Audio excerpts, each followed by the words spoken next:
the cat ready. Okay, guys, so fasten your seatbelts for the second part of today's lecture. And JBS, thank you so much for coming. It's so good to see you. Go Welcome, ahead. GB. Freedom, could you please check your TG? Thank you. Yes, got you. Go ahead, Doctor. Okay. Let's see. Where were we? Okay, so we've created Canaanites, basically. I guess the thing to keep in mind about it is that the populations are going to begin developing more and more complex state structures. This is a long-term process. Building up from villages to towns to cities, and then from cities to territorial states that link together multiple cities, and then having some kind of shared identity within it. The peoples that we can refer to as Canaanite in this region would have to include the major independent regions along Phoenicia, along the coastal region of what is today Lebanon. So where Tyre, Sidon, Byblos, Beirut are, but also Yisrael, Ammon, Moab, Judah, and Edom. So we've got quite a few distinct Canaanite countries that are going to develop over time. But it's a long-term process, and there are a few people that throw in some complications we have to deal with. A few little things to mix things up. So one of those is the Egyptians. And the Egyptians actually controlled this area for quite some time, which is one of the single biggest complications in people reading the Moses story very literally. The Moses story does actually reflect some migration in of people and ideas. And I'll give you a few ways of looking at that. So there's an element of Exodus that is true. But the Exodus is not true in the sense that the version in the book of Exodus actually happened. One of the single biggest complications you have from that is that in Egypt's New Kingdom period, and remember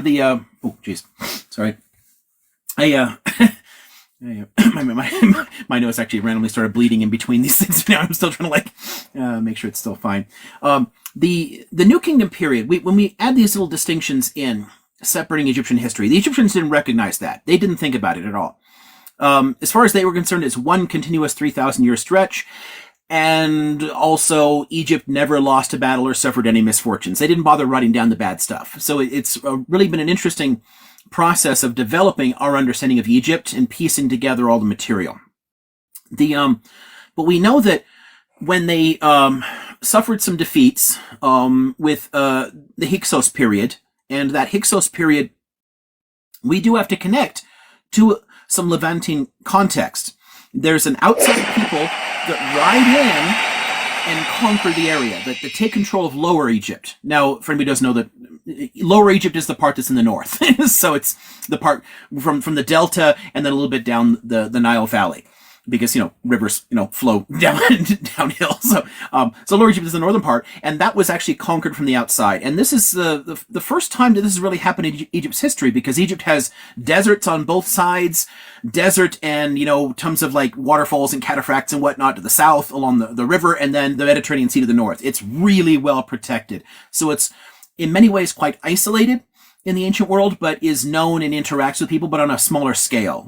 It can basically set the terms of that interaction in its earlier periods. But when you get to the last stages of the Middle Kingdom period and the rise of this Hyksos interregnum, it throws everything off for a bit. The populations further south in Upper Egypt, they have to piece things back together. And the nomarchs, the different aristocrats and governors eventually, coalesce support behind a particular new pharaonic line, and they, ride north and reconquer the territory. And when they did that, they developed a distinct quirk that is only present at this point in Egypt's history.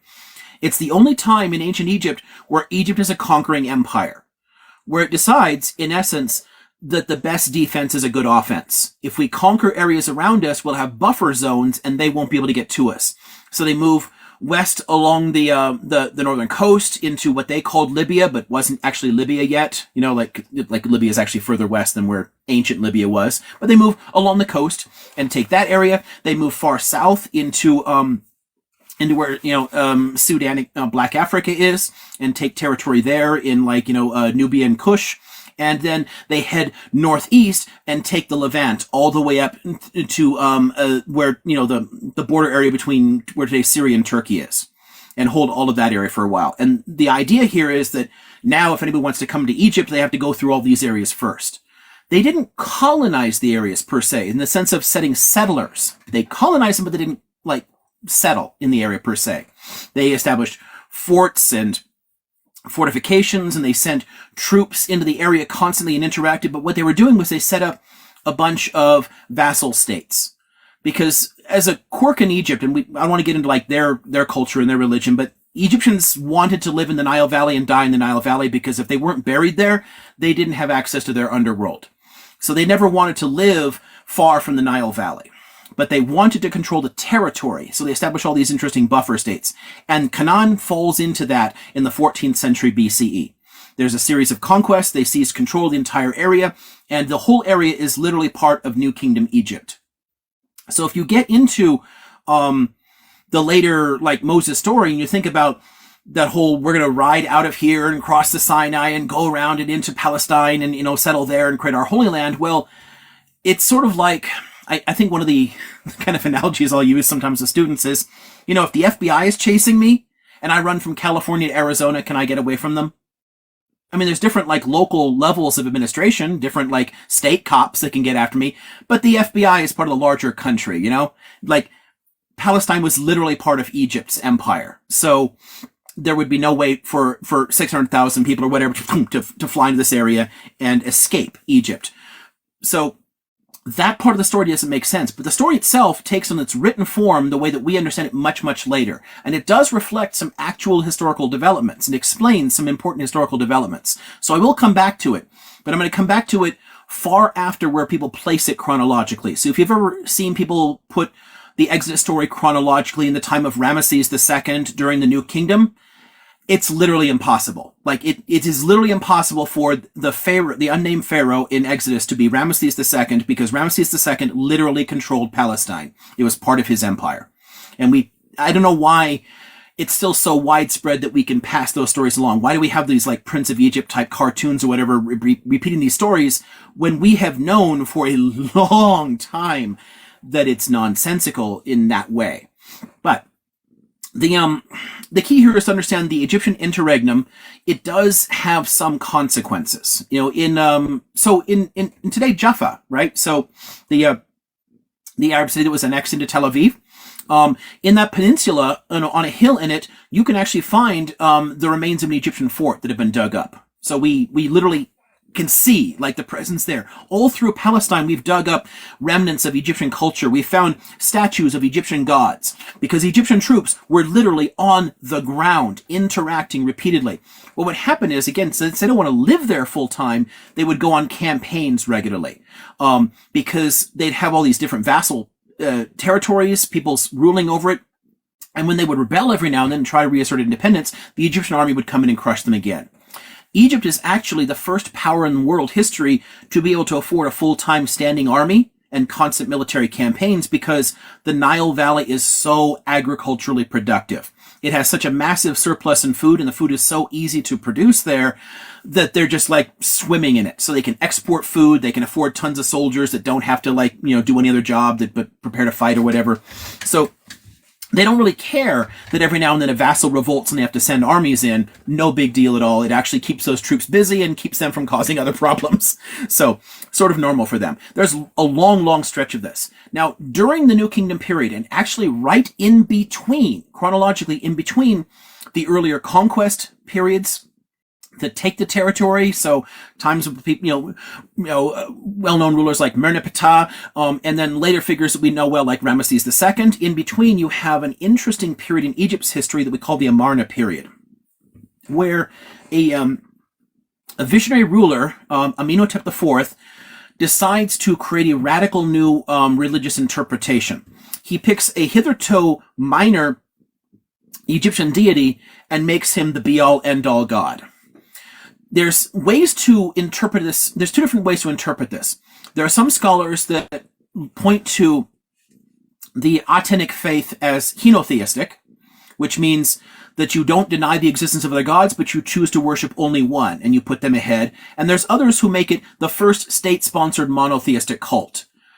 I've never been quite sure where I fall on that. I lean slightly at times toward the latter and at other times toward the former. I think that they're both quite credible, but it ultimately doesn't matter. The point is, when Amenhotep IV becomes Akhenaten, one who honors Aten, he closed down the temples, threw those priests out on the streets, and told people to worship only the Aten. And the Aten is interesting in that even if it is a henotheistic development, strictly speaking, which I think is probably more credible, one of the reasons I fall in between them is that it has features of monotheism. And what I mean by that is, while you're not explicitly denying the existence of other gods, and you're choosing to worship only one, you are also giving that one god responsibility for a wide range of features. And you're also making it much more abstract. So, the Aten is symbolized by the sun disk and the rays of the sun, not by an anthropomorphic form, not by a body, right? Just by the sun disk and the rays of the sun. And the Aten, in its sun form, it's going to bring light and warmth and heat, and it's going to protect the world here in many ways, but it's also going to protect us from crime and whatnot, because during the day, I can see the bad guys coming, but at night the wolves might get you, so there's a protector god aspect of it. There's also a sense that this god causes the crops to grow, so it's a cereal crop god, because, the sunlight, plants, and all that. And you talked specifically about how he makes the grain grow, but he's also a god of fertility, because he literally makes babies grow in the womb. Like, tons of features that you would give to very distinct deities. Traditionally in Egypt, as well as in all other polytheisms, all are the Aten. So, the Aten is kind of a monotheistic god, even if you don't, strictly speaking, deny that other gods exist. It's sort of like, it's hard to categorize. It falls a little bit into both camps. But in this period, during Akhenaten's long reign, the Aten is the chief god. And he departs a lot from a lot of traditional approaches, the traditions in Egypt. So, for example, all ancient Egyptian cities are on the east bank of the Nile. And easy to move up and down, by boat, whatever. All the cities are over here, but the West Bank had the necropolises, the place where you bury the dead, right? Those are all in the West Bank. That's why the pyramids are all in the West Bank of the Nile, right? The Giza Plateau is west, is on the other side of the Nile from Cairo. He established a new capital city, Akhetaten, on the West Bank of the Nile. And set it up over there, and had a temple that was outdoors and didn't have a roof on it, where all Egyptian temples, you see the temples like the Karnak one with like the big ass pillars that support a massive roof to keep people in the shade, because you know what? It's fucking hot in Egypt, and you want the shade. And he's having people standing outside for hours on end, worshiping the sun in this outdoor temple on the West Bank of the Nile. And he got away with it. And he passed power effectively to a daughter. Ankhesenamun, I think is her name. And Ankhesenamun rules a very short period of time. And she's struggling to hold power, and, is reaching out to the Hittites and other people, trying to form an alliance, trying to protect herself, but she then disappears from the records. And we think she may have been overthrown, and his younger son, Tutankhaten, took power. And you probably know him better as Tutankhamun, because he changes his name to Tutankhamun. Is the tapping meaning something? Or is that, I don't know what that is. Sorry, I saw Freedom African tapping something. I didn't know if that was from... I'm asking them to tap because since we started, we only got like 1,000 likes. Cool. It's just to keep this going. I'm sorry to distract you. No, I just didn't know if it was me. Do this, please tap. Okay. Okay, cool. So you've got Tutankhaten takes power, very young guy, and becomes Tutankhamun, for Amun-Ra, and restores the old temples and priesthoods and puts everything back the way it was. So Atenism will go into decline. It doesn't cease to exist very quickly. It takes a while, but it does go into decline. But again, Atanism is effectively a very early form of monotheism, probably the very first form that we can kind of say is monotheistic. Strictly speaking, it's not completely or perfectly monotheistic, but it is unbelievably close. So it's on the border. And that idea is fairly radical. And it's one of the things I want to connect into the Moses idea in a bit here. Now let's see. So we've got the Amarna period there. Okay, so control lasts quite a bit longer. It eventually fades away. You go through a number more generations here. Eventually, the New Kingdom is going to get weak, and it's in part going to collapse completely because of the Bronze Age collapse. A sort of general catastrophe that takes out the Mycenaeans, the Hittites, knocks down the Egyptian New Kingdom, a whole bunch of things. It's like a massive catastrophe, and major migrations, and tons of people moving around, settling all over the place. So it's a giant chaotic clusterfuck. And that's where the Philistines show up in the story. People like to say the Philistines are Greek migrants today. It's a common way of dismissing them. They're not Greek per se, but they are Aegean, because Greek doesn't exist in the Bronze Age. The Greek culture evolves in the early Iron Age, and it does have some way in which it builds on the earlier Mycenaean context. The earliest form of the Greek language is actually descended from the late Doric Greek form, like the southern Greek, the form of Greek spoken in the Peloponnesian Peninsula in the Mycenaean period. So there is a way in which they're connected, but they lose the writing system, they lose the architecture, they lose the political structures. For several centuries, they're reduced to like thatched huts as illiterate people in village life, and they have to start all over again. So Greece is kind of Mycenaean, but kind of not, right? There is a break between them culturally. But this earlier Bronze Age culture, some people from that end up scattering. And you've got elements of that in the later Homeric epics. You may have heard of like the Iliad and the Odyssey. They are written down much, much later among the Greeks, but there are elements of those stories that would have been passed on orally from the Bronze Age because they actually tell Mycenaean stories. The Trojan War is actually a Mycenaean attempt to conquer, Troy is in what is today like northwest Turkey. So it's in Anatolia.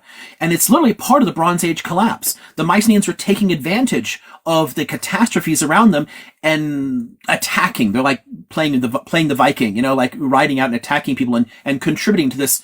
The period we're looking at is like about 1200 BCE to about 1150 BCE. So it's this long period of like chaos, confusion, collapse. There is violence and warfare, and there's mass migrations and people's walking all over the place. And among those are going to be a population that we'll call the Philistines, from Philistim, which we can get out of Hebrew, or Peliset, which we can get out of the Demotic from Egyptian, and they're a population that's going to land along the Delta, Sinai, and then where the Gaza Strip in southwest Israel is. They're landing in this long area, and they fight the Egyptians for a while. Egypt is weakened severely in the Bronze Age collapse, but unlike other states like the Hittites and Mycenaeans, it doesn't completely cease to exist. It's severely weakened. One of the reasons that these Aegean migrants are in this area in the first place is that during the conflicts, during the wars, so imagine, if you know your story of like the Iliad or whatever, you think about the long fight against the Trojans. At the end of that, they have nowhere to go home to because their own state has collapsed. There's been revolts. They've toppled the monarchy that's back there. There's no longer a Mycenae to return to. So a lot of those warriors, they need a new home. They're refugees at this point. And you end up with a large refugee population that's not only warriors, but also tons of women and children and animals. And they pile into their boats and they go off looking for a new place to live, to settle somewhere else. And initially, they're tussling with the Egyptians. Egypt is severely weakened, but it's just strong enough to say, you know what? You can't defeat us and take control here, but some of you can stay and live here as long as you respect our authority. Right? So respect my authority. So some of them settle in the Nile Delta and will create part of a Semitic population that exists in the Nile Delta. And others will settle or sorry, not a Semitic, an Aegean population that settled in Nile. So some of them settle in there, they blend in, so they're there. But a lot of them leave because they don't want to become Egyptian. They don't want to abandon themselves and blah blah blah land in there. So they head out and they end up where today the Gaza Strip and like a portion of southwest Israel is, and they yes, it's a South Park reference. So they they head off there and they settle in, and that's your Philistines, right? Where the word comes to us from like the later Greek Philistia. So by the time you get to Herodotus, he's referring to the entirety of the southern half of the Levant as Philistia, named after them. And that's later where the Romans borrow the Greek and create Palestina, using their language, and the Latin Palestina becomes Palestine. So there's an etymology for the name going all the way back to, Philistim, Peliset, like whatever the Philistine name for themselves actually was, right? Which is probably somewhere between Peliset and Philistim. We only have it from these two outside languages. We don't have their own, but it's probably somewhere between them, which means in reconstruction, it's often argued that it probably sounded something like Palestine. It may have been quite similar to, or Palestine or Palestim, might have been quite similar to what we get later with like Philistina and Palestina and whatnot. Either way, they don't retain their distinctiveness for long. And they end up assimilating into a Canaanite cultural context. If you look at the layers of archaeology, so in like Ekron and Ashdod and Ashkelon and Gaza, Gaza city is literally from a Philistine city. The name has been passed on ever since. But the earliest layer of archaeology, that has some Aegean elements, some Mycenaean elements. You can see in the pottery that they bring with them, they're Aegean forms. The very next layer is back to Canaanite forms. And the next 6 layers, they're all Canaanite. So it's only in the earliest level that you can actually distinguish them from their surrounding context. They essentially conquer some Canaanite city-states. Ashdod and Ashkelon were Canaanite and then became Philistine. But the Philistine that they became, in turn, then became Canaanite again. They were assimilated by the population that already lived there because there was more of them there, if that makes sense. So it does contribute a small amount, and just genetically, at least, somewhere, it varies a lot, from like, none to up to 15%, genetically speaking, but there is a small Aegean contribution in Palestinian DNA because of that, but a relatively small one, because they assimilated into a larger Canaanite cultural context and just became part of this bigger Canaanite thing. But this is the period where you lose Egyptian cultural dominance, because the Bronze Age collapse severely weakens Egypt. Unlike the Hittites that cease to exist as a distinct state, Egypt retains its existence. It retains a state structure, but it loses its colonies or whatever. It loses its control of the Levant. And from here, we can see the development of independent, more significant Canaanite states, kingdoms building up there. So it's really only from that period, after the Bronze Age collapse and into the early Iron Age, that we can start to see the development of what will ultimately give us the more significant Canaanite states of, Ammon, Yisrael, Judah, Edom, and Moab. Right? They're all going to develop in this period. We can start also to draw a slight separation between those states in the southern Levant and the Phoenician Canaanites to the north, because their cultural interaction from that point on is going to be much more conditioned on Anatolian and Greek cultural context. That's who they're going to interact with from that point on. And they stop spending as much time interacting with the south. And the south heads off in its own direction. And each of those states starts developing its own distinct understandings. The earliest evidence of the languages from all those 5 Canaanite states, they speak the same language originally. They're all a closely related Semitic language. But you guys know languages fragment over time, right? I mean, you can establish it here, and then, there's some other people that move 5 miles up the road and then settle up there, and then you just stop interacting with them because, I don't know, there's a river or a mountain in between, and then, 100 years later, you start losing, words start drifting apart, move forward a few hundred years, and they're starting to become completely different languages, right? So they're starting to separate. But originally, they're all the same. The early writing system, so for the earliest Hebrew alphabet, what scholars call Paleo-Hebrew, is Canaanite. It's basically the same as the Phoenician script. So we look at Phoenician inscriptions, and then we do archaeology in ancient Israel, and we dig the lower levels there. We're digging down, we find like the seal of Hezekiah and the seal of Isaiah and whatever. We find these things. They're in Paleo-Hebrew. The writing system is Canaanite. And what's interesting about a lot of those, too, is the degree to which you see other elements on them. So, for example, like, I have to try and remember this for a second. help me remember to come back to something about Hezekiah in a moment about that seal, because I might forget the seal, but there's something about the seal that I really want to include, but it's too far out of order to mention it here. Let's back up a second. So we've got Egypt getting weaker, and Egypt loses the Levant. And we have the Philistines coming in and then blending in and becoming Canaanite. And now we have distinct states. We have a Philistine state that's effectively Canaanite itself. So it's Philistine, but it's also Canaanite culturally. And then we have, Ammon, Yisrael, Edom, Moab, and Judah. So we've got our, 6 major Canaanite states all existing in the southern Levant. So in the area where today Israel, Palestine, and Western Jordan are. Cool so far? With those, we can start to see competition. And a lot of the competition there is present if you know how to read through elements of the Bible. You can find elements of it.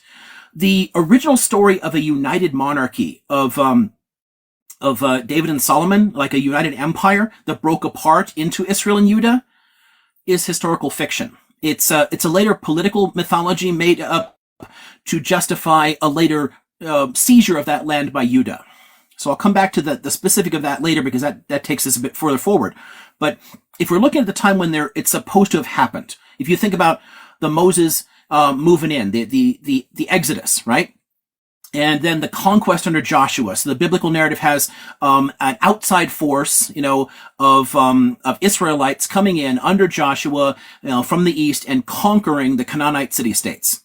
It's honestly fascinating in the contemporary world that people want to argue for the Israelites to have been an outside conquering power when the Israelites literally are indigenous and evolved on the land. You can see that process in early Iron Age archaeology. So I'll give you a fun example of this. If we dig down in the early Iron Age, right, and look at the different village life, right? So different villages are always going to have a landfill, a refuse pit, right? A place where you throw your shit. And you'll start to see that in some of these early Canaanite Iron Age settlements, there are pig bones in the refuse pit, and in some there are not.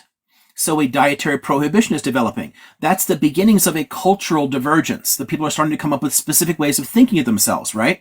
That differentiate themselves from their neighbors. So they're Canaanite, but they're taking on new characteristics. In the long run, that's going to give us the distinct cultures of Yisrael and Judah. Right? So come back to that in just a second. Let's put the Moses story properly into its context.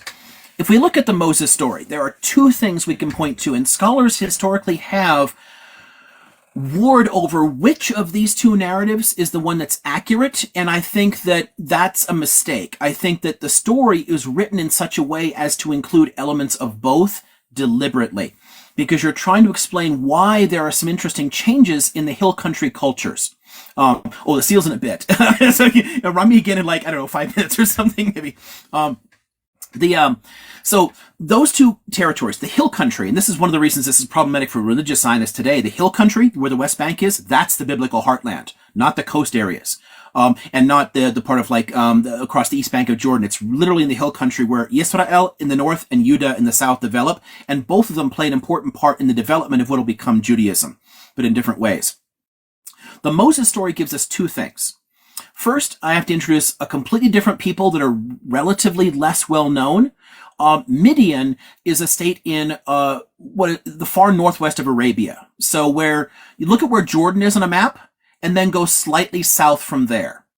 So the far northwest corner of what is today Saudi Arabia, and you're in Midian, right? And Midian is actually closely linked to the Canaanite cultural context, but also different from it. So it shares ideas, it moves things back and forth. And one common god that they may have had that we can see attested in that area is the Yahweh God, like the Yud He Vav He, Hashem as, the Hashem is one of those okay, I'm gonna make a bad reference here. Anybody who knows that old Harry Potter shit, like he who must not be named, we traditionally aren't supposed to say the name, because you don't know how it's actually pronounced. We only know the 4 letters, Yud He Vav He, and we've lost the vowel signs for it. And traditionally you skip over it and you say Adonai. When you're reading Torah, you read Adonai. And oftentimes it's just common in conversation, we'll say Hashem instead. And Hashem literally just means the name. So it's a way of saying, not saying the name. But I'm talking about it again in a more, earlier Canaanite context, not a religious context. So I don't have to dance around it that way. But, that's kind of what you would mean that way. We don't really know exactly how it would be, how you put those together, but let's just squish the four consonants together and say it's approximately that name. That's originally a Canaanite god. And it's a just like Baal, it's a relative of El, and it's part of this broader pantheon. That god is probably also existing in Midian. And there is an interesting connection with Midian because we have Moses, so let's take him a step back from his leadership role and let's put him in Midian for a moment. Actually, chronological. No, it's too late. I'm already talking about Midian. I'm going to back up a second and do one piece out of order. But you've got a place where when he's there for a while, he's fled Egypt. He's now in exile and he's literally living in Midian for a while. And we have him hooked up with and marrying the daughter of a Midianite high priest, which is, in context, is the way that the stories are written for the ancient world. The way that ancient literature is written, there are no extraneous details. They don't describe like the wallpaper and something. They don't give you like a lot of useless stuff. If it's in there, there is a reason for it. And noting the daughter of a Midianite high priest is a way of connecting a Midianite cultural influence to it, of linking to something in their religion, because he's literally hanging out with a high priest of this other religion, and then contributes into our larger story. So let's set that aside for a second. But ultimately, and there's some good work on this, actually putting Yahweh back into his own, Canaanite context, the god does exist there first. He's not a Midianite god, and this is an early mistake. There's an early mistake that some historians, archaeologists were doing, go back about 100 years. And the early form of the Midianite hypothesis actually had Yahweh as a foreign god introduced. And we know that's no longer the case. We know that he's part of that other context, but there still is some elements of the worship of him and the understanding of him that may have a root in Midian. So there's that there. Let's set that aside. Now let's back him up a little bit further. How does he get in Midian in the first place? You guys have probably run into the story in one way or another of Moses, right? The whole, he's set into the Nile in a reed basket and adopted into the Egyptian royal family and raised as a prince of Egypt.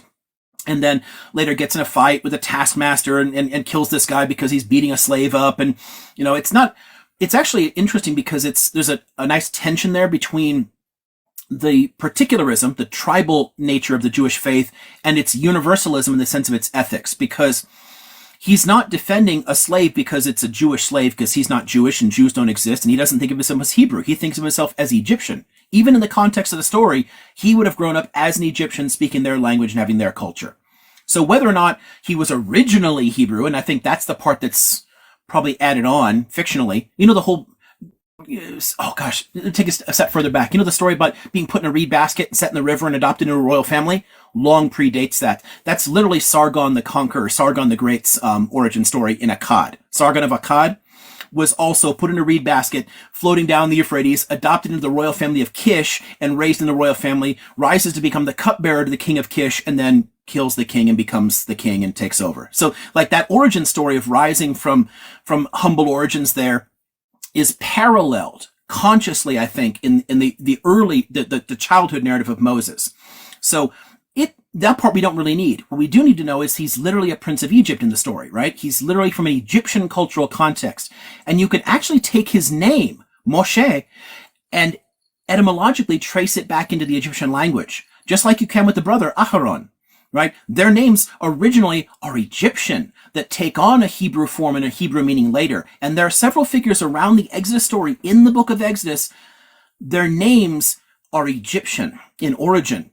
And I think that's also intentional. So they put him in Egypt as a prince of Egypt, and they gave him a name that would be recognizably Egyptian to the earlier hearers of the story. And then that figure heads out from there, passes through Midian, and then becomes the figure that's going to introduce a new reform into the Canaanite faith that's going to take it a whole new step in its henotheistic development. And let's see. There was a piece I wanted to set aside, and I might have lost. Hold on a second. I'm going to do the rest of this Moses piece. Is there something I missed? It's so hard to keep the chronology right when I'm doing it this way. It's which piece I want to do in what order. So okay, Moses coming out here. I'll get those two pieces. Okay, I think the rest I can touch in later. Let's look at a transformation in the henotheistic development of what will become Judaism. Seal still later. Sorry, it's hard to estimate the time here too. That'll be once we're dealing specifically with the kingdom of Judah. So if that's a trigger to help somebody remind me. The thing about the story of, oh gosh, take it one step further back. Let's go back to when he first leaves Egypt, because you guys know the 12 plague story, right? Or 10 plague story, like the 10 plagues with like the frogs that fall from the heavens and the locusts that eat the crops and the Nile turns to blood and the death of the firstborn. There's like okay, so Moses and Aharon are sent to go to Pharaoh. Let's go back a second. I really got to do this in the right order, or it makes no sense. It's so hard to get. Okay, so we'll come back to the plagues in just a second. Let's get his revelation. He's going to be hanging out in so let's put him out in the desert. He's in the wilderness. He's had his fight with the taskmaster. He's fled to Midian. He's done that whole thing. And while he's in Midian, he's going to have this like conversion experience, where he's going to run into Yahweh God, Hashem, and in that's the burning bush story. So we've heard the burning bush story. What you get there is he sees a bush is on fire, but it's not being extinguished. It just keeps burning and burning and burning. So he gets closer and closer. Why is this thing not going out? Why is it still burning? And then he hears a voice and he starts having a conversation with this. And the context of a lot of this, of both this moment and the plagues part that follow it, are often misunderstood because of the way we read them now today as monotheists. We miss some vital details in the story. By not having a lot of the original polytheistic context. So you get coming out of the bush, the voice of God, and in this you have him saying, your ancestors knew me as El, but you should call me this other name, Hashem, Yahweh, whatever you want to use, right? You should call me this name instead. So what we've done is we've linked these two gods together as a single God now. We've now said that El and Yahweh are the same God instead of two originally separate Canaanite gods. And the reason for this in context is important. And there's a verbal sense in the way that he describes himself that's lost in translations. You get English rendering of this, like where God's describing himself and he says, I am that am. Which is like, okay, cool, that sounds like all groovy and whatever, but it doesn't say anything. I am that am, okay, I mean, like how does that define you? But the am part, the sense of being, it actually should be understood more in a sense of becoming, of a verbal sense. Because there's a way in which you could better read it. It doesn't sound as cool, but you could read it as saying, call me as I do, or judge me as I act. This is a God that wants to say, judge me by the actions that I do in your name and for you, to you, against your enemies, whatever. Like, this is a God of action, a God of history, a God of war. And that's one really key distinction you have to have with El. El, remember, is a high god, a sky god. And sky gods don't interact much in the world. They don't interfere. They don't show up and like beat up your enemies for you. What war gods do. A god of history that's going to show up and do things directly to you and for you. That's a whole different type of deity.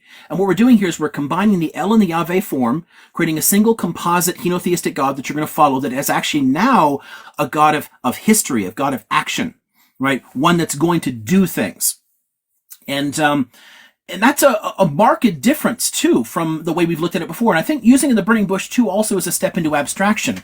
There are ways in which you can read God in earlier forms that still have elements of anthropomorphism. And you can still see some of that in the Moses story. This is a bit later when you get to like the whole revelation on the mountain and things like that. But there's actually a point where Moses gets to check out God's ass as he's walking past the mountain. Imagine like a giant figure, like a mountain-sized dude walking past the mountain. He's like, don't look at me and don't turn around until I tell you can look, because if you look at my face, it's totally going to kill you, bro. But I'll tell you when you can turn around and you can check out my butt, And so like there's still an anthropomorphic aspect to it. And there's actually one point, and people love not translating this properly, but there's a point where God's penis literally fills the temple, which is just, no one wants to think of it that way now. But there's places where body parts are constantly mentioned, or feet, like God's feet at the base of a particular part in the temple, like are mentioned, like their footprints. We leave all that stuff out now because we've left a polytheistic context and we now understand it totally in a monotheistic, more abstract understanding of God. But there's still elements of it showing up here. But there's a step toward it just by using the bush in the Revelation. But you're still introducing a sense of a God of history, a God of action, a God that will do things. And you can see that in the plagues. So now he goes back to Egypt, and he's with his brother Aharon, because he's supposed to have a speech impediment, and the brother speaks for him. And realistically, what that's doing is it's establishing a priestly line, a 13th tribe kind of thing that's going to come out of this, of priests. And what you've got is the two of them are confronting Pharaoh, and they're saying, "Let my people." God has told us to come to you and say to let his people go so that they can worship him. It's not initially a statement that says, "Let us completely out of slavery," or anything like that. It's saying, "Let us go into the desert to worship God." But there's a part in the story that often gets missed, that if you're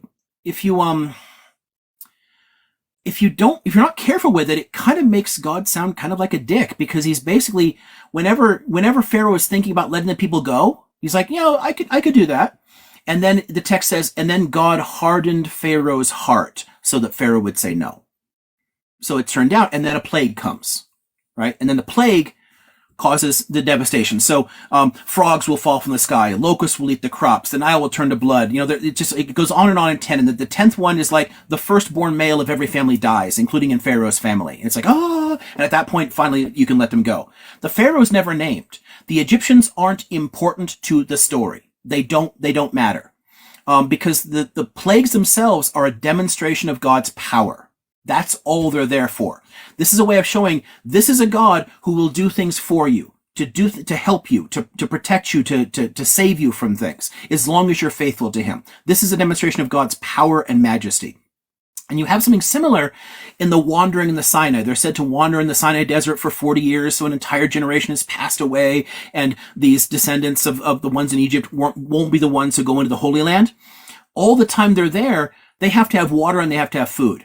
If anybody knows the Sinai Peninsula, it is a parched, blasted, gray wasteland of nothingness. You cannot put 1.5 million people wandering around in the Sinai and they're totally fine. God is providing the food and water for them, and that miracle is another way of saying this is God's power. And if you're faithful to God, God is going to look out for you and do all these awesome things for you. That's the point of those stories, like etiologically, it's a myth of origins, like an explanation, right, of why this would be the case, why we would understand God in this way. And that's the God that you carry forward.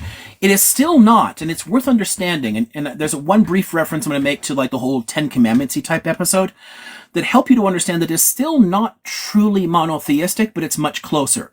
Which means at this point in its development, it's a lot like Atanism. And again, this might be the reason that Moses is given an Egyptian name and an Egyptian origin. Because this is a God that is still properly henotheistic, but has a lot more of the power and the broad range of abilities that you associate more with a monotheistic God. So it's a hybrid. It's a little bit like both.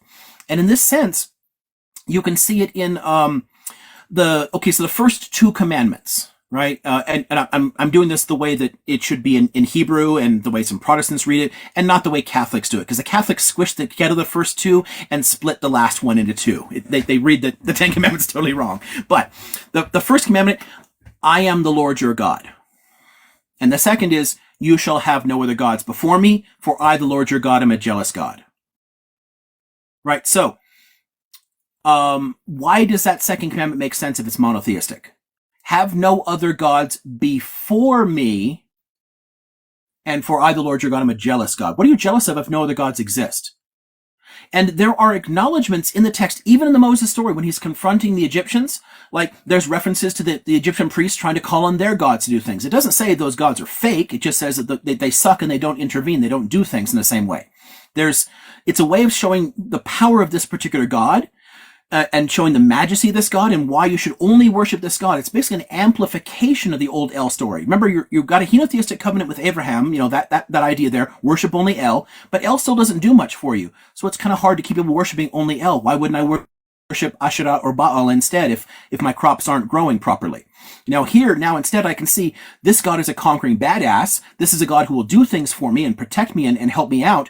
But if he can do all that stuff, he can probably also fuck me up if I disobey. So there's this sense of like submission to the will of God. And you can get that also in the language used when you're actually confronting Pharaoh, right? What you want here is not a sense of thinking of the Exodus as a flight completely out of like enslavement and into liberation, but a flight from one master to another. And this is something I think Muslims can relate to submission to the will of God, submission to the will of Hashem, right? That's what you're trying to get there. You're trying to say you should worship this God because this God is a badass, this God is powerful, this God will take care of you if you're faithful to him, and he'll fuck you up if you don't. That's the core of it. And it's one of the reasons that Judaism and Islam actually have a little bit more in common than either of them have with Christianity in some of its God concepts. There's ways in which Islam has elements of Christianity and elements of Judaism, that it kind of like fits between them. But this is one of the ways that they're much closer. The sense of like why you worship God and why God gives you these rules, and that the two faiths are both orthopraxic, like how you practice the faith is most important, not the specifics of belief and theology. Judaism and Islam both have very thin theology, and theology is a huge obsession for Christians. What is the nature of God, right? What you do and how you practice and how you worship, that's the much more important thing for both Judaism and Islam. And it ultimately is rooted in this basic concept. There's an element to you here that you can see eventually contributing to the creation of the Islamic concept, understanding as well. But so we've got, okay, I'm sorry, I bounced a little bit around in terms of the story, like, different elements. It's, again, really hard to keep the chronology right when I'm sort of rambling on TikTok, but I hope you guys have got a sense of, like, what is distinctive about Yahweh as a God, how combining Yahweh and El makes a much stronger henotheism, where you're still worshiping this only one God. You're not yet denying the others exist, but you're going to worship only this one God because this is a God of history, a God of action and war, a God of power that you want to respect. This is a God that's going to take care of you. And you can see a way in which the Exodus story is actually true, because it's a way of explaining how an Egyptian and possibly Midianite cultural influence come into the Canaanite context. And this is one of the reasons that I mentioned Atanism at all, because Atanism is such a huge step forward in the way that we think about religions, toward a monotheism. And Moses is another step forward along the same way. Moses as God is a lot like the Aten, in that it's a single powerful God that can do almost everything, but you're not quite denying that others exist yet. But you're saying you're only going to worship this God, and this is the only way to do it. In context, one other key thing I think is important while they're wandering the Sinai. Some of you may have heard of the worshiping of the golden calf story, right? Moses goes up on the mountain, he's talking to God, they're like writing these tablets out with the laws or whatever, and he comes back down and he finds that people have melted down their gold and made a golden calf, and they're worshiping the calf. And that's how we understand it, as like a failure of monotheism, that they're drifting away and they're worshiping a different God. Actually, no. That calf symbol in the Canaanite cultural context is a symbol for El. It's an older understanding of the same God, but it's a different way of worshiping. And the key here is we're changing the way that we approach the religion. Again, by combining the Yahweh and El concepts and giving us a much stronger, almost monotheistic element to it, where the specific type of worship and using that specific type of symbol, right? We're moving away from that kind of symbol. The attack on it isn't a sense of like you're worshiping this other fake God. It's like you're worshiping El wrong. And I think that's one of the key things I want to get to that'll introduce the Samaritans into the story, and will also create the distinction between Yisrael and Judah. But I'm not sure if we need another break here just because of the Moses thing, or if I should go into that, because ultimately that's where we're going to get like the seal of Hezekiah and crap like that. But I don't know if we need to stop, so I'm going to ask at least you guys' thoughts. Yeah, okay, let's stop and see if anyone has any questions first, and then we're gonna give you a break to get a quick bite, like another 5 minutes break. Does anyone have any questions, guys? I do, but if anybody wants to go first, no problem. I think you can go, Salah. You can go, Okay. and then whoever has Meanwhile, you questions, can please take put other in the questions. comments. Cool. Liam, Yeah. I heard your explanation about the Philistines, and how they would come and they would reside into the like around the delta, and also at the same time in the Philistine coast, which was called after them according to the story that says that basically. What era we're talking about? What period of like years Philistines? in terms? Yeah, in terms of years. Yes. We don't know exactly when they show up because of the kinds of sources that we have, but the period that it all happens is between 1200 and 1150 BCE. And in the first stage, before we can actually see their development along that coast region, they first tussle with the Egyptians, and then they end up there. So it's probably closer to the end of that. So it's probably closer to it's probably a little closer to 1150 than 1200. I think there's a confusion about that, and because my understanding of the Philistines is that basically they were prior to that based in that area, but at the same time did communicate and commute a lot through the sea. Therefore, they based themselves in several areas, including Palestine, or including the coast of Israel, Palestine, the land of Canaan, and at the same time hit different places and also made themselves another base in Crete. Right. Right. And be, like, the reason I'm saying this is that I'm pretty sure you're aware of the Ashkelon cemetery, right? Like the graveyard of Ashkelon, the Philistine graveyard. Right. Yeah. Now, the Philistine graveyard has shown something very, very interesting, which is the genome or the DNA of the Philistines who were found in that graveyard is consisting of three genes, two main and one minor. The two main were Levant and Persian, and at the same time they had somewhere between 0 and 15% Greek. And that shows that basically they have mixed up with the Greeks, but they were not entirely or mainly Greek. They were mainly from this area and mixed up with the Greeks. And if you compare their genome, their DNA, with the DNA of the Phoenician prince 2500 BC, it's almost identical to his genome minus the Greek element. Therefore, we're talking about people who were already and originally from this area, of course, adding to that the culture and the language and the habits. Okay? Besides that, adding the factor is that, like, when we examined the bodies of the 110 people actually in the Ashkelon graveyard, we found out that there were no elements of violence on them.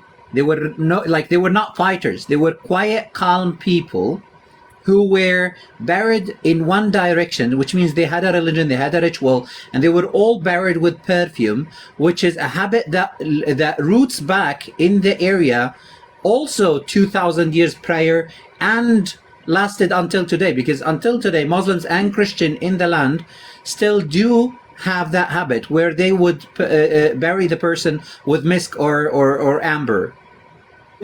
Okay, so this is good because somebody asked a moment ago if this is being recorded, so I do want to ask later if it's going to be recorded, and then if I can also take the pieces and we can put them all up somewhere for people. Because while you've added some detail about the specific graveyard, I actually literally already referred to the same thing you're talking about here. So I'm gonna try and put this back together in a different way and see if it makes more sense. Because I think I may have not been clear enough in it. The key about the Philistines is that only the very first level of their settlement in a few areas shows that kind of Mycenaean influences, those Aegean influences, and then everything else is immediately Canaanite. You're talking about what is literally a pre-existing Canaanite city-state. Ashdod and Ashkelon were already Canaanite states before the Philistines took them over. Exactly. They didn't settle there. So what you've Yeah. got is a very small number of people mixing in and eventually being absorbed by and assimilating to Canaanite culture, which is why the Philistines themselves literally become Canaanite. It's just introducing a small new outside element that blends into the whole. In the same way that we already got tons of other ones. You mentioned the Persian. Yeah, there's a very small amount of, like, again, Chalcolithic Iranian, like not Persian, but like Elamite DNA. There's tons. The first Persian element that came to the land prior to the first Greek element, basically, the first of that element actually comes in the Copper Age before the Bronze Age. Yeah. Exactly. Exactly. But what I'm saying is it's a small contribution the same way. So the Aegean DNA among Palestinians is really, really small, right? It's a very small contribution because the Philistines, the migrant part is a small part of the population. They come in, they take over a few areas, and then they just become Canaanite. They assimilate to the local culture. So that burial is showing people who literally already lived there, who are descended from people who were there before. And you're seeing that the Philistines themselves, their culture is adopting the traditions of the people who were already there. So the Philistines themselves become Canaanite. But there is an Aegean element. It's not that they move back later. In the part that you're hitting at the very beginning, you're referring to an earlier understanding of the Sea Peoples idea, and we've now tossed the way that works, like that interpretation of it. And the DNA evidence is part of the reason for this, but there's also other things that have come up there. Rather than them originating from this area and riding out and conquering from Canaan, instead that settlement from the Aegean that settles in, but it's a small number of people. And some of those, they were first in Egypt, ended up in there, and it's a small number, and they just simply blended into that common whole, which is why the Aegean contribution is so small in that graveyard. Because most people there were literally already Canaanite. And only a small new ruling class has arrived on top, giving a new name. And this happens a lot in history where new conquerors give a name. I give you two examples in Europe quickly. The Bulgarians come from the Bulgars, a Turkic population, that comes in at one point and settles in there, but their language goes extinct, a lot of their culture disappears, but their name was passed on to the South Slavic peoples that they incorporated, but they themselves became assimilated. A similar thing happens with the Magyars. The Magyars managed to preserve their name, but also their language, but genetically they're just South Slavs like everybody else. They blended into that larger context. So Hungarians are not genetically this Turkic Magyar population, but their name and their language are. You've got something very similar with Philistines. So our name for Palestine ultimately goes back to the Philistines, but the Philistine population was actually very, very small, and it blended into a pre-existing Canaanite culture, and most of the material culture and the grave goods, most of the genetics, they're the pre-existing Canaanite cultural mix. Yeah, my understanding of it is a bit different. I think that the Philistine population was Canaanite, became Philistine, and joined back into the Canaanite population. Yeah, I get that, but it's not one that we actually that's easily supportable in the evidence there. And then and there's no way then to account for the Aegean part because there's no movement outward and attacks or settlement into the Aegean. We literally have nothing from Canaanites. Yeah, but it's too small. It wouldn't really affect the Aegean culture or DNA more than what it will affect. It will affect the amount of people who went, mixed, and came back. But again, we found literally no evidence of them doing that, of any kind of like shipbuilding culture, building things there. The Aegean culture that pre-existed there. So if you go back before Mycenaeans, the Minoans were fantastic mariners, covering the entire broad area, sailing around. They were a commercial culture, not a militant one. So they were great shipbuilders, moving goods around. They were a maritime culture. The Canaanites were not at any point a maritime culture until much later, after the separation between the north and south parts, and the Phoenicians become great mariners. But that's only in the Iron Age. We're in the Bronze Age. In the Bronze Age, Canaanites were not mariners. We have no evidence of them moving there. And the idea of them going there to the Aegean, doing something there, bringing some people back, and then bringing that there, we'd have to have something that can say that. Otherwise, it's just like, it's a cool idea, but it doesn't actually fit any real evidence. What we do have, though, is evidence of people. We have other evidence from outside of this area of populations coming out of the Aegean, because they also end up in Anatolia, in the northern Levant, the southern Levant, and Egypt, in 4 different places. There's an Aegean origin for populations moving in and affecting them and leaving behind records and material culture. And again, the very first level in Gaza, in like the archaeology there at the earliest spot, not in Ashdod and Ashkelon because they were Canaanite, but in places that the Philistines themselves settled, the first layer of archaeology is Aegean. It's bringing Mycenaean forms of pottery that do not exist in the area, and not the later. And if what you're talking about is true, then we would see Canaanite stuff first, and then later some Aegean influences and developments once they've gone there and brought those ideas back. We wouldn't see the Aegean stuff on the very bottom of those layers. Not unless the city of Gaza was built after the return. Because if it was built after the return, which it was, then it wouldn't have any Canaanite background behind it. No, if it was built after the return, it would show a blending of, because if it's Canaanite people coming back to Canaan, they would still have Canaanite stuff among them. They would be culturally Canaanite. They would have had those elements. There would have been, at the bottom level, there would be something that says Canaanite in the material culture, and there isn't. That one level is entirely Aegean. And then after that, we see the blending and the transformations.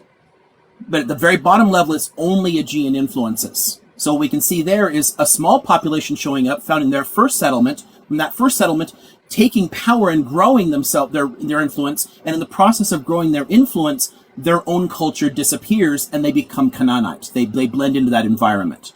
But the oldest material that we find among them has no traces of Canaanite, cultural DNA in it. Yeah, that could also be translated by the long period between the leaving and the returning. Because if we're talking about a shorter period, like a few years or a couple of decades, then yes, we can say that there were they should have something from the Canaanite materialistic finds to be left behind. But if we're talking about 100 years or 200 years, then no. You have less than 50 years.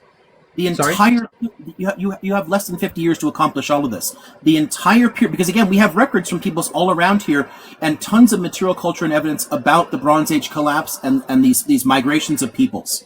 It's a less than 50-year period. Much less than 50 years, because again, the interaction on what becomes the Philistine area is not the first place they end up. So you don't see a complete loss of Canaanite culture in 30 or 40 years. In a few hundred, sure, maybe. But even there, I doubt it, because people would carry some elements. If you're going to say modern Palestinians today and the use of perfumes there goes back a few thousand years, arguing that there would be zero Canaanite influences at that point after 50 to 100 years makes no sense, and it's literally less than 50. If you're going to put it into, again, the broader archaeological context and everything we know about the mass migrations that took out the Hittites and the Egyptians and the Mycenaeans. So but the movement out from there, the putting the sea peoples there as being Philistine and riding out and conquering, that was one early theory, but it's long been debunked, is my point, because more and more evidence accumulates year after year. Some of the things I'm telling you guys here, in another 50 years, we'll have some quibbles and changes along the way, because this always builds over time. But what I've got is I'm trying to give what is the best understanding we currently have on it, and it no longer supports any movement outward from Philistia, and more of a very early, very small movement in. And you've got some of that in there's some good works on Philistine archaeology if you're interested. I could point to but I doubt it's interesting to most people. One more question, and I'll pass the mic for whoever wants to ask. Do we have any evidence of the Exodus, archaeological evidence of the Exodus from Egypt to not in the way that it's depicted, not in the exact way it's depicted, because again, none of that can fit. In what way there is? If it is not exactly the same, it's depicted. That's what I was pointing to: the Egyptian cultural influence and a possible Midianite influence, and as a way of understanding a migration of a small number of people with a few new ideas and a need to explain that. Mm-hmm. So not a tangible evidence of the Exodus.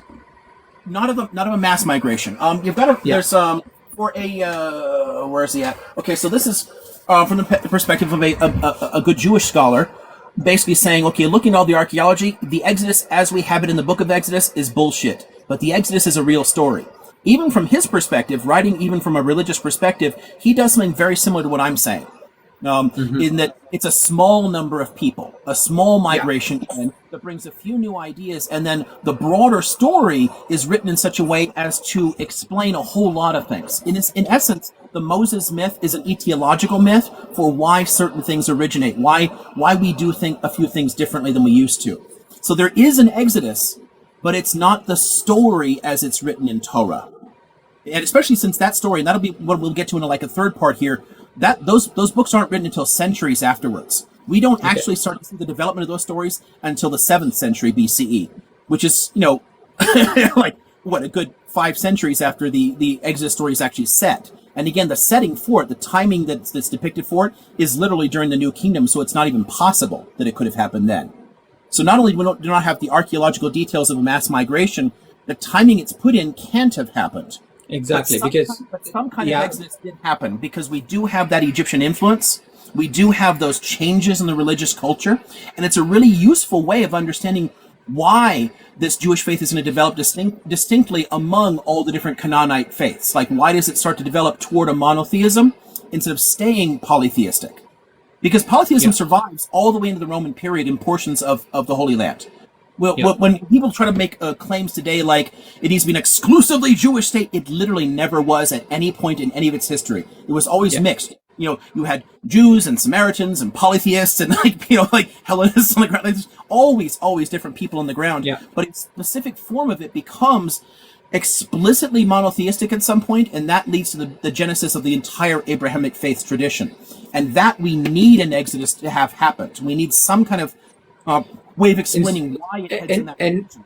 I think it's instead of explaining it as an exodus of people, it was an exodus of a religion.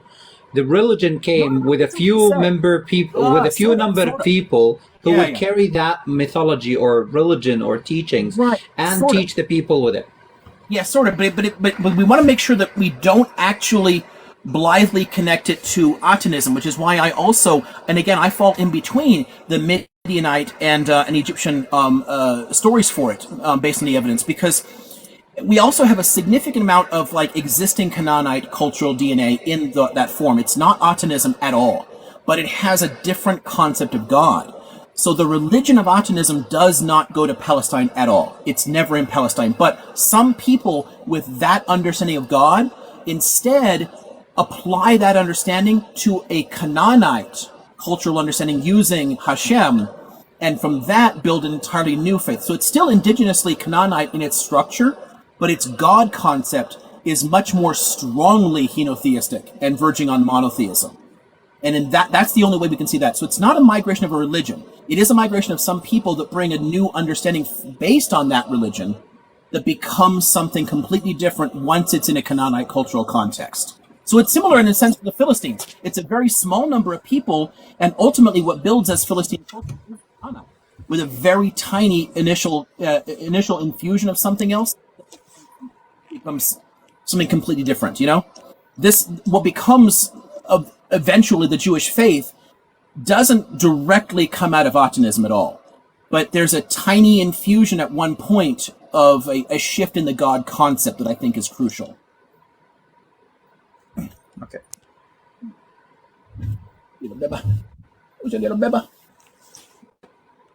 You see where this gets complicated though, because a lot of these things end up having to be very, very nuanced. You can't get to any simple like mass migrations of people, very simple stories. There's no. I mean, it's 100% like archaeology, and again that brings us back to Jericho again. Archaeology has proven that this has not happened because. The whole story of the Exodus is based on the Battle of Jericho, and the Battle of Jericho, according to archaeology, never happened. Therefore, there were no walls. Exactly, because the walls of Jericho has fell like 300 to 700 years prior to that. If we want to take almost 300 years later, exactly. So we have a gap of 1,000 years. So we have a gap of 1,000 years. That is not there. Right. We have an Exodus, but we don't have a conquest under Joshua.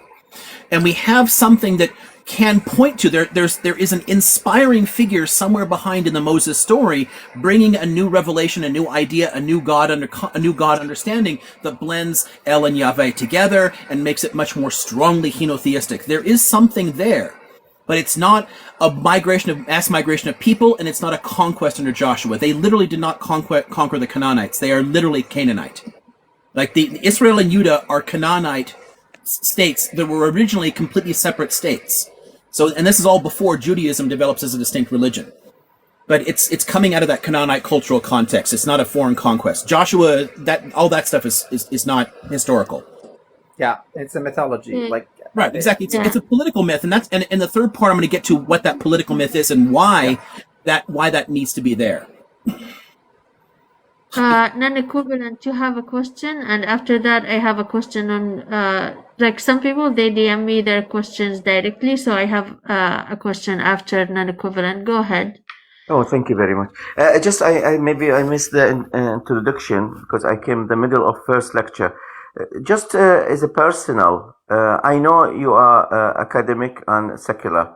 Regarding the religion, I don't know if you able now to, because in the academic field, it's very hard to talk about your own faith, or you will be cancelled if you reveal your faith and all. Not really, no.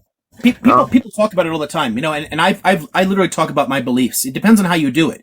If you're trying to convert people to your religion, you can't do that. You can absolutely talk about your own beliefs and ideas. Perfect. Regarding it's not like teaching high school. You know, I'm allowed to swear up a storm and be very personal about things. Okay. Regarding reading the history, you're telling us a story of history. Do you think it could be, there is a possibility that the history haven't been like evolution or developed by time, like the religion, the idea of God exist in the world? Like, there is a possibility that is not only through the history the people develop the idea of God or the monotheistic God, or maybe God already wrote the history and reveal it by time. So it's not developed, but it's like puzzles and through the history being added up together. Thank you. Okay, so I'll give you a neat way of looking at this. I think I know where you're going with this, and you can correct me if I got it wrong on that. But in the introduction part, and you said you missed the very beginning, I tried to add like little disclaimers because I'm not really talking about the religions or the way the religions understand things. And if you guys want, I was going to talk about some of this stuff at the very end, but I'll give you a little piece of this now. What we can often do in our understandings of our own faiths and our own traditions and whatnot is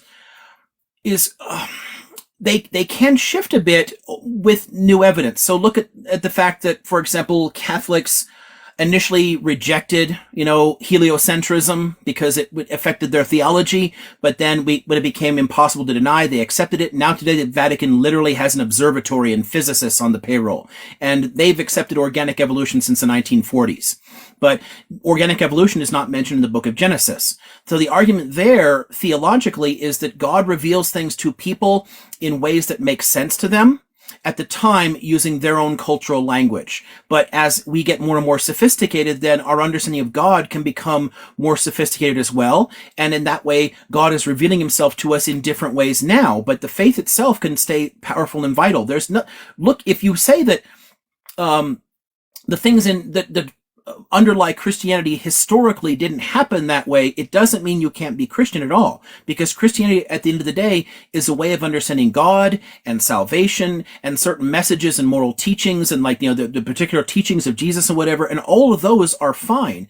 It just means that you have to shift the way that you understand it. And I think one good way of doing that is if you want, you can think, yes, God reveals himself differently at different times and in different mediums based on our cultural sophistication. If you try to explain evolution by natural selection to somebody 4,000 years ago, it would not have worked. You couldn't have done it. But it's entirely possible to say, yes, evolution played out the way that it did because God wanted it to play out this way, and that there is ultimately a plan behind it, and that there is in some way a creator. It's just not a creator that like is micromanaging every part of it, or like fashioning you out of clay and animating you with breath, things like that. You can't have that direct kind of creation, but you absolutely could have a more abstract understanding of God's creative principles and how through these natural laws, God has absolutely created things.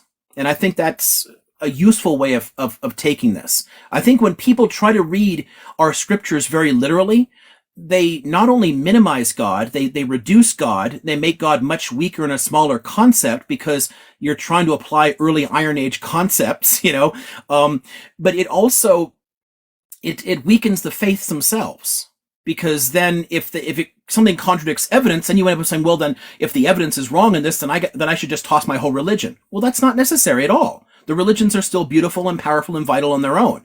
We just have to understand that our understanding of these things has to shift over time.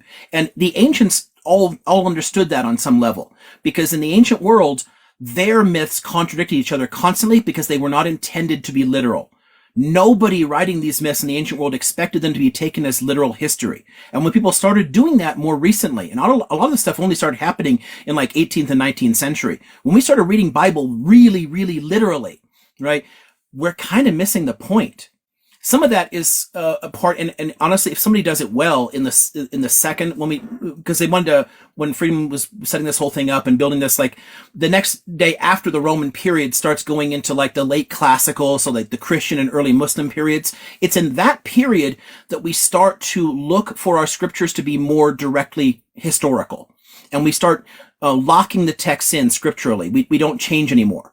In the earliest days of Christianity in the Roman period, this is why there's 19 Gospels with wildly different histories on them. There's tons of contradictions in them because it still reflects an ancient way of understanding. But by the late classical, we want to consolidate it as one story, say this is a story that actually happened, and then kind of lock those in. There's a particular cultural transformation in the Mediterranean that sets that in motion, and Islam benefits from that. And it's why Islam locks its stories in much, much faster than Christianity and Judaism do, because it inherits those understandings of how texts work, and it doesn't have elements that go all the way back to the frickin' Bronze Age like Judaism does. So I don't know if that helps a bit, but I definitely leave space open for completely religious understandings of these things. What I'm doing is I'm just saying you can't be a literalist and also care about facts, because it's literally impossible. You cannot take Torah, the New Testament, and Quran and make them literally, factually accurate in every detail. It just doesn't work that way. But it doesn't mean the faiths are problematic at all. Freedom, can I ask another small question, please? You could just praying, baby. Oh, thank you. Go ahead.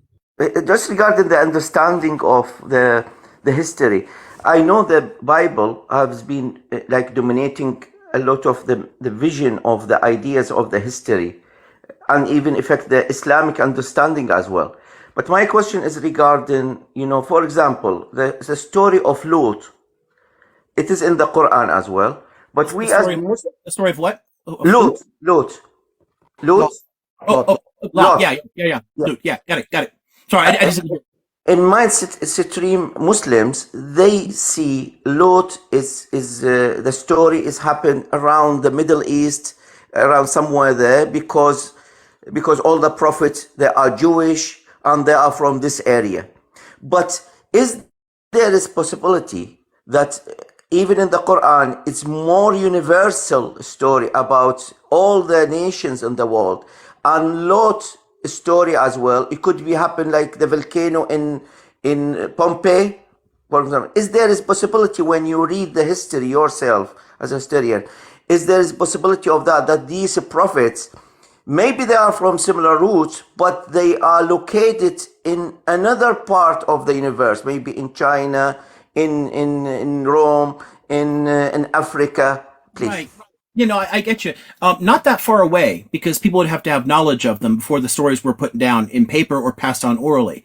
But we can't demonstrate things like this directly, because it kind of steps outside of actual empirical methodologies. But for example, the in the Bronze Age, you do have a significant volcanic eruption in the Aegean, which is not that far from this region. And it caused major tsunamis, tons of devastation. It really knocked the Minoans down a peg. And in their last 2 centuries, they were much weaker, which is why they were conquered by the Mycenaeans. That story of a volcanic destruction of a territory could have been picked up and used in very different ways. Now, I don't think that's necessary to explain why the Lot story exists the way it does, but it's entirely possible to think that a story like that could have come in. You know, the trail to it is much less clear than, say, the Mesopotamian links around the flood, but it's entirely possible that it could have been pointing to some kind of broader event like that, and then it's a sense of mythologizing it. It's telling a story and using it in a particular way. So in a sense, yeah, I can kind of see that. Yeah, I think there's definitely ways in which you can do that. Thank you, sir. Thank you very much. I have such a loud purr in my ear right now. I have a question from Emilio Franco from San Mateo. Are the archaeological Philistines the sea people? Yeah, not all of the sea peoples. They're among the sea peoples. So the sea peoples is a broad category of different populations that are all on the move because of the disasters. Because again, this destroys a whole bunch of civilizations, topples a whole bunch of powers, and tons of people are fleeing famines and wars and whatnot. So the Philistines are one of the sea peoples, absolutely. Just not all of them. That's where there's a difference from some of the earlier interpretations that Salah had brought up, about it originating there. But they're definitely one of them for sure. Okay, so now guys, we are due for a break. Okay, and we're going to start the break with some cuteness because I got jealous from that cat. I got this. Oh, Papa, poopers. Look at the puppy dog. Oh, it's cutting in and out because of the background. Look at the puppy. Yeah. So this is Val. She's moving. She's camera shy. She's almost like 7 weeks old. She was born on Christmas. So she's a Christmas gift. Where's the puppies?